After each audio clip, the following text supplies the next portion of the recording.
नमस्कार दोस्तों, राधे राधे। व्रत विधि उपाय में सभी लोगों का स्वागत करती हूँ।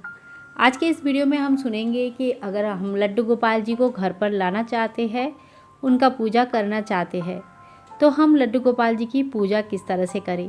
लड्डू गोपाल जी की पूजा करना घर में थोड़ी सी इनके नियम अलग होता है।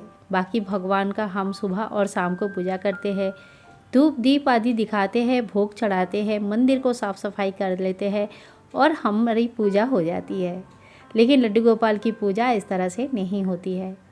लड्डू गोपाल को देखा देखी घर में लाने से पहले उनकी पूजा विधि संपूर्ण रूप से जान ले, ताकि आपको घर में लाने के बाद पूजा करने में कोई दिक्कत ना आए।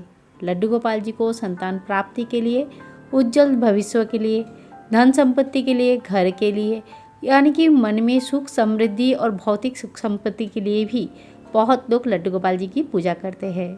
पर एक बात ध्यान रखें, लड्डू गोपाल जी की पूजा सिर्फ पाने के लिए नहीं किया जाता है। लड्डू गोपाल जी भगवान श्री कृष्ण की बाल स्वरूप है और उनकी पूजा बाल स्वरूप में ही किया जाता है।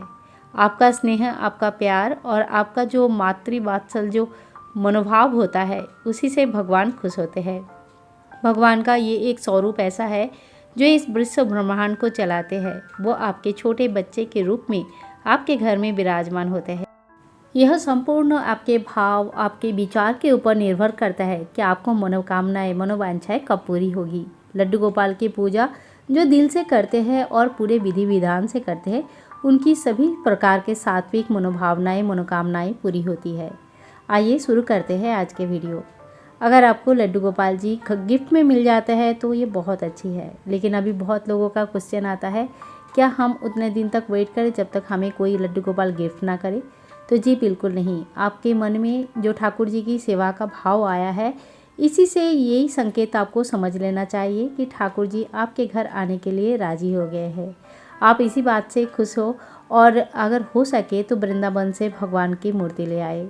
अगर ना पॉसिबल है तो आपके लोकल मार्केट या ऑनलाइन जहाँ पे भी आपको मिल जाता है, वहाँ से आप लड्डू गोपाल जी की मूर्ति ला सकते हैं।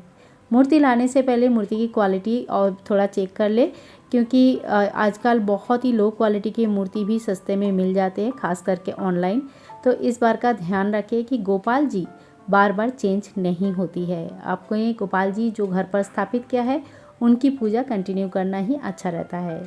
गोपाल जी जिस दिन घर पर आएंगे, घर पर उनकी गृह प्रवेश से पहले ही एक दीप प्रज्वलित करे, थोड़ी सी फूल ले ले, थोड़ी सी चावल ले ले और ठाकुर जी की आरती करते हुए उनको चौखट से अंदर लेके आए। इसके बाद कोई अच्छा दिन देख के ठाकुर जी की प्रतिष्ठा करें। अगर आप नॉर्मल किसी भी महीने में कभी भी ला सकते हैं, लेकिन जन्माष्टमी में लाएंगे तो सर्वोत्तम होता है। ठाकुर जी की बर्थडे होता है उस समय, तो वो सबसे अच्छा दिन माना जाता है। इसके अलावा महीने के किसी भी एकादशी के दिन, गुरुवार के दिन आप ठाकुर जी की प्रतिष्ठा कर सकते हैं। ठाकुर जी की प्रतिष्ठा आप प्राण प्रतिष्ठा भी कर सकते हैं। प्राण प्रतिष्ठा का वीडियो अलग से अपलोड कर दूंगी, आप चेक कर सकते हैं। और अगर नहीं करना चाहते हैं प्राण प्रतिष्ठा, तो नॉर्मल आप पंचामृत स्नान करवा के ठाकुर जी को अच्छे से पहुँच के उनको भोग लगा के उनको धूप दीप पंचापचार पूजा करके उनकी प्रतिष्ठा कर सकते हैं। अगर अपने ठाकुर जी ला चुके हैं और बिना प्राण प्रतिष्ठा का ही पूजा करना शुरू कर दिया है, तो अभी अलग से प्राण प्रतिष्ठा ना करें, आप पूजा कंटिन्यू करें। आपकी पूजा से ही उनकी प्राण प्रतिष्ठा हो जाता है। ठाकुर जी की पूजा जो होता है बिल्कुल अलग होता है, छोटे बच्चे के रूप में पूजा होती है।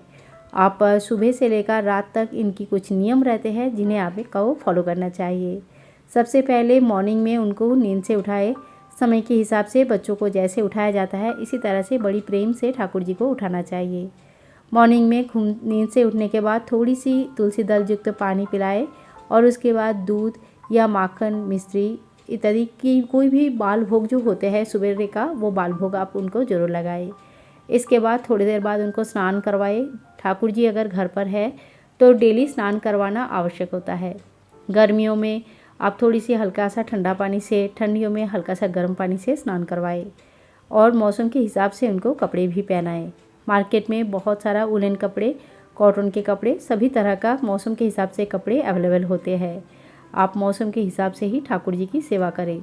बस दिल में और दिमाग में एक ही चीज़ बैठा लेना चाहिए कि हमारा छोटा सा लाला आया है और ये जो है ना हमारे ठाकुर जी, ये छोटा सा बच्चा है, हमारे घर में सबसे छोटा बच्चा है और उनकी सुख सुविधा के हिसाब से आप काम करें तो आपको सारे नियम अपने आप पता चलता जाएगा।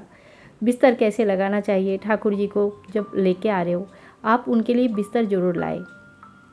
आप चाहे तो घर पर खुद बना सकते हैं, चाहे तो खरीद के लेके आ सकते हैं। आपका आर्थिक स्थिति और बनाना अगर आता है तो बनाने के ऊपर आप अपनी मर्ज़ी से जो भी चाहे कर सकते हैं, लेकिन ठाकुर जी जब घर पे आए तो उनका सुलाने के लिए एक व्यवस्था जरूर करें।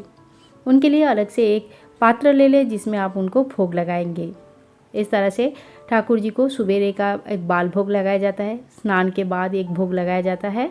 बहुत लोग दोपहर को अन्न भोग देते हैं, लेकिन अगर आप डेली अन्न भोग नहीं दे सकते तो इनका नियम भी मत लीजिए। जिस दिन आपके घर में जो बनता है ठाकुर जी को उसी का भोग लगाए, लेकिन ध्यान रखें कि ये सारे भोग बिल्कुल भी सात्विक होना चाहिए।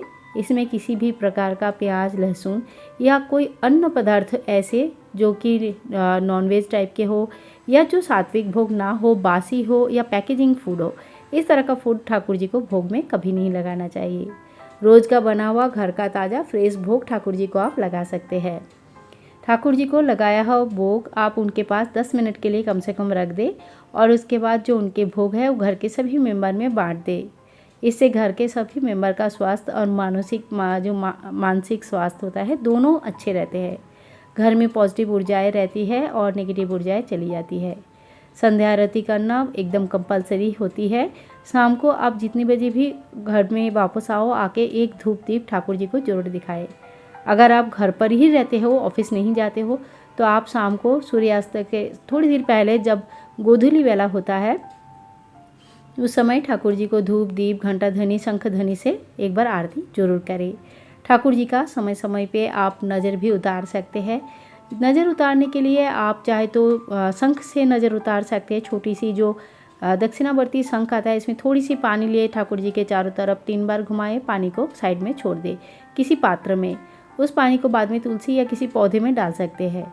मोर पंख से भी नज़र उतार सकते हैं, या कोई नज़र उतारने के लिए जो जैसे हम बच्चों का नज़र उतारते हैं सरसों से, ऐसे भी नज़र उतारा जाता है। ठाकुर जी का बीच बीच में नज़र इसीलिए उतारते हैं क्योंकि बोलते हैं ठाकुर जी बहुत चंचल है और ठाकुर जी को कभी भी लगता है कि जैसे छोटे बच्चे माँ से प्यार तो बहुत करते हैं लेकिन साथ साथ में यहाँ वहाँ भाग जाते हैं, माँ को बार बार जाके पकड़ के लाना पड़ता है। कुछ इसी तरह का भाव जो है ना हमारे अंदर काम करता है। ऐसा लगता है कि ठाकुर जी हमारे पास अभी है और अभी पता नहीं कहाँ चले जाएंगे, तो उनका नज़र उतार के उनको प्रेम से बांध के रखना भी ज़रूरी होती है। शाम को एक ही टाइम पे उनको जो है ना आप रात का भोग लगाए। भोग लगाने का सुबह शाम दोपहर का टाइम फिक्स रखें, बहुत ज़्यादा डिफरेंस नहीं होनी चाहिए। एक टाइम करें जिसमें ठाकुर जी को आप सुलाएंगे, चाहे वो 9 बजे हो, 9:30 बजे, 8:30 बजे या 10 बजे, जो भी आपका टाइम है, जिस तरह का आपका जीवन शैली है, इस तरह से आप अपना एक टाइम फिक्स कर ले। ठाकुर जी को अच्छे से सुला के और फिर सवेरे जब उनको उठाएंगे तो सुबह से एक ही तरह का सेवा शुरू होती है। पीरियड्स के टाइम पे ठाकुर जी को छूना नहीं चाहिए, लेकिन बहुत जगह पे बहुत गोस्वामी लोग कहते हैं कि अगर आप ठाकुर जी को भगवान नहीं मानते हैं, उनको अपना बेटा मानते हैं, अपना छोटा सा पुत्र मानते हैं, तो आप उनकी सेवा कर सकते हैं। लेकिन ध्यान रखें, इस समय भगवान के बाकी मूर्तियों को या मंदिर को नहीं स्पर्श किया जाता है। ठाकुर जी का पीरियड्स के टाइम पे आप सेवा करेंगे या नहीं करेंगे, ये संपूर्ण आपके डिसीजन होता है। किसी के कहने पर ये चेंज नहीं होना चाहिए और ना ही किसी के कहने पर धर्म अधर्म चेंज हो जाता है। इसीलिए आपका मन क्या कहता है आप उसी तरह से काम करें। ठाकुर जी के लिए आप बेड, उनके कॉटन के कुछ वस्त्र, नाइट के वस्त्र वगैरह जरूर ले आए। ठाकुर जी को इत्र बहुत पसंद है, तो आप ठाकुर जी को इत्र सेवा सुबह भी दे सकते हैं स्नान के टाइम पे, या तो फिर रात को हाथ पैर में इत्र लगा के सुला सकते हैं। इत्र सेवा जरूर दीजिए, इससे शुक्र ग्रह बहुत स्ट्रॉन्ग होता है और जो हमारे भौतिक इच्छाएं होती है, जो संपत्ति और अच्छी तरह से जो लेविश लाइफ बोलते हैं ना मिलता है, इसका सुख भी हमें प्राप्त होता है। तो देखिए, हम लोग साधारण इंसान हैं, हमारे बहुत सारे शौक़ होता है, बहुत सारी इच्छाएं होती है, लेकिन वो इच्छाएं इस तरह का होना चाहिए जो सिर्फ आपको या आपके परिवार को आगे ले जाएगा, ना तो किसी को पीछे नहीं खींचेगा। तो इस बात का आप ध्यान रखें कि आप जो सोच रहे हैं, आप जो चाहते हैं, वो बिल्कुल सात्विक हो, जिससे भगवान भी खुश हो जाए।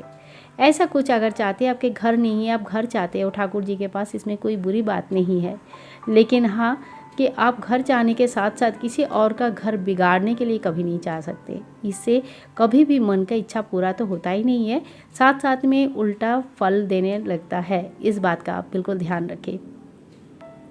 ठाकुर जी को प्रेम से सेवा करें, दिल से सेवा करें। और भी डिटेल्स आपको ठाकुर जी की पूजा के बारे में अगर जानना है तो आप नीचे कमेंट कर सकते हैं। मैं कोशिश करूंगी ठाकुर जी रिलेटेड हर एक छोटे छोटे जो भी आपके दिल में क्वेश्चंस है उन सभी क्वेश्चन का समय पर उत्तर देना, और या तो फिर उसके ऊपर छोटे से छोटे वीडियो बना के आप लोगों के साथ शेयर करूँगी। तो आज की वीडियो यहीं पे समाप्त करती हूँ, नहीं तो वीडियो काफ़ी लंबी हो जाती है। ठाकुर जी के रिलेटेड बहुत सारे क्वेश्चंस और बहुत सारे जवाब भी होते हैं। आप क्वेश्चन आप टाइप करें कमेंट बॉक्स में, मैं जल्द से जल्द उन सभी क्वेश्चन का उत्तर दूंगी। मिलते हैं नेक्स्ट वीडियो में, तब तक के लिए सभी बंधुओं को राधे राधे। और हाँ, एक बात ज़रूर ध्यान रखें, ठाकुर जी के सामने एक बांसुरी, एक मोर पंख, राधे राधे लिखा हुआ कोई भी एक चीज़ कुछ नहीं, तो आप तुलसी के पत्ता ये भी चीज़ें ठाकुर जी के सामने जरूर रखें। कुछ चीज़ें हैं जो ठाकुर जी के सामने हमेशा होना चाहिए, साथ साथ में एक छोटी सी गोमाता। और भी डिटेल्स में नेक्स्ट वीडियो आएगी। मिलते हैं नेक्स्ट वीडियो में, तब तक के लिए सभी लोगों को bye bye and take care. Thakur ji आप सभी का कल्याण करें।